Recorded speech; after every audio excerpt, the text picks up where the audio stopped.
As a soldier مجھے یہ بتائیں کہ ہم دیکھتے ہیں ڈیتھ کاؤنٹ بڑا اونچا ہوتا ہے، 12 خوارج مارے جاتے ہیں، پتہ لگتا ہے ہمارے بھی 10-11 لوگ شہید ہو گئے ہیں، ہمارے ینگ آفیسرز ایک کے بعد خوبصورت، کبھی کیپٹن، میجرز اس طرح شہید ہوتے ہیں، ہر دوسرے دن ہم تصویریں بھی دیکھتے ہیں۔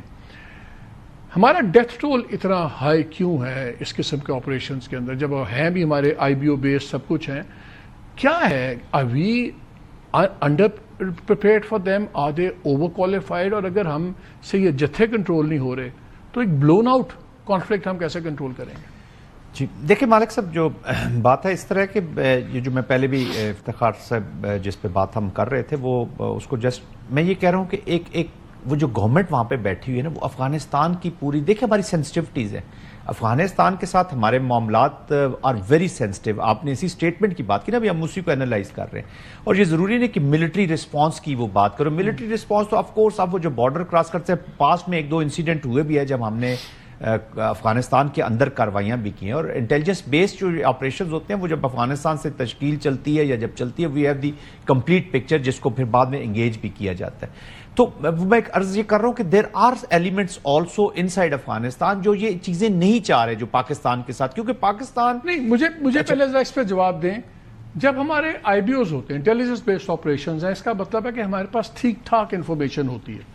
اتنے لوگ ہیں، اس جگہ پہ ہیں، سب کچھ ہیں، سو آبویسلی ہماری تو پاور زیادہ ہے، ہماری پوری آرمی کی مشینری ہے، سب کچھ ہے، اس کے بعد بھی ہمارا یہ ریشو آف کلنگ اتنا زیادہ کیوں ہے؟ Because one of the highest in the world نظر آتا ہے، وہ سمجھائیں ہمیں۔ دیکھیں ایک تو ابھی یہ لیٹسٹ وڈرال ہوا امریکہ کا، اب ان کے پاس بڑے سفسٹیکیٹڈ ایک تو ویپنز ہیں،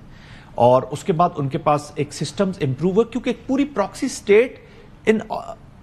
اٹس کمپلیٹ وہ سپورٹ کے ساتھ ان کے ساتھ کھڑی ہوئی ہے۔ پھر ان کے پاس ویپنز نے امپروو کیا، ان کے پاس ابھی ڈرونز آئے ہیں، ان کے پاس night fighting capability but we know that نا، اگر میں آئی بی او میں جا رہا ہوں تو مجھے اندازہ ہوگا کہ ان کے پاس یہ اسلحہ ہے، ان کے پاس ڈرونز ہیں، نہیں ہے، ان کو یہ سپورٹ ہے، تبھی اس کو میں انٹیلیجنس بیسڈ آپریشن کہہ رہا ہوں نا۔ اس کے بعد ہمارا اتنا نمبر ہے کیوں ہے؟ اس کی میں بتاتا ہوں، اس کی ریزن یہ کہ وہاں کی جو فائٹنگ باجوڑ میں کیا اس کو دیکھیں، اس کے یہ جو فائٹ ہے دس از ناٹ کنونشنل ملٹریز تو ہے نہیں کہ وہ ایک اس طریقے سے بولا، یہ گریلا وارفیئر ہے، and they are very well trained. ان کو یہ دیکھیں نا، وہ کب سے یہی کام کر رہے ہیں وہ۔ پھر آپ کمپاؤنڈ ٹو کمپاؤنڈ چیزیں چل رہی ہوتی ہیں، مثلا ایک گاؤں ہے اس میں 4 کمپاؤنڈ ہے تو 2 ہو سکتا ہے، 2 میں طالبان بیٹھے ہوں، 2 میں آپ بیٹھے ہوں۔ پھر آپ نے موومنٹ کرنی ہے، آپ نے ایک جگہ سے دوسری جگہ جانا ہے، ویئر دے آر اپلائنگ ایمبوشز کرتے ہیں، وہ چیزیں کرتے ہیں۔ اچھا، اب فوج بھی اسی طرح کی ٹیکٹس انہیں کے اوپر اپنا رہی ہے۔ پھر آپ جب ہم بات کرتے ہیں نا، پہلے باجوڑ میں ہمیں یہ ایڈوانٹیج تھی کہ وہ ایریاز خالی تھے۔ یس آئی کین انڈرسٹینڈ کہ جو آئی ڈی پیز کے ایشوز ہوتے ہیں، ہیوج آپریشنز کے جو ایشوز ہوتے ہیں، وہ ان کو عوام کے لیے بہت مصیبت کھڑی کرتے ہیں، اور کئی ابھی جگہیں ایسی آ بھی جاتی ہیں کہ جہاں سے آپ کو لوگوں کو نکالنا پڑتا ہے یا ان کو بتانا پڑتا ہے کہ وہ ایریا جو اب ڈیڈ لائن، جو ہارڈ لائن لیا ہے پرائم منسٹر نے، کیا اس کے بعد اگر آئی بی اوز کے اندر ڈیتھ کاؤنٹ زیادہ ہوتا ہے بیکاز پاپولیشنز ہیں، تو پھر آپ یہ کہہ رہے ہیں کہ ایک وائڈ اسپریڈ ملٹری آپریشن کے بغیر شاید یہ چیزیں ٹھیک نہیں ہوں گی؟ شاید کچھ ایریاز ایسے ہوں جو شاید ہمیں کلیئر کرنے پڑیں گے، اس کے بیچ میں وائڈ دیکھیں نا، آپ کو پورا وہ ایریا کلیئر کرنا۔ ہماری پرابلم کیا آتی ہے؟ ہماری پرابلم یہ آتی ہے کہ یہ پہلے بھی ایریاز کلیئر ہو گئے، اب بھی کلیئر ہو جائیں گے، دس از نو بگ ایشو، آئی مین کہ سیکریفائس ہے بہت بڑا، ایک بلیڈنگ ہو رہی ہے، اب بھی کلیئر، لیکن اس کے بعد جو کلیئر ہولڈ کے بعد جب بلڈ کا ایلیمنٹ آتا ہے، جو یہ دیکھیں نا پولیٹیکل، جیسے ابھی ہم بات کر رہے ہیں کہ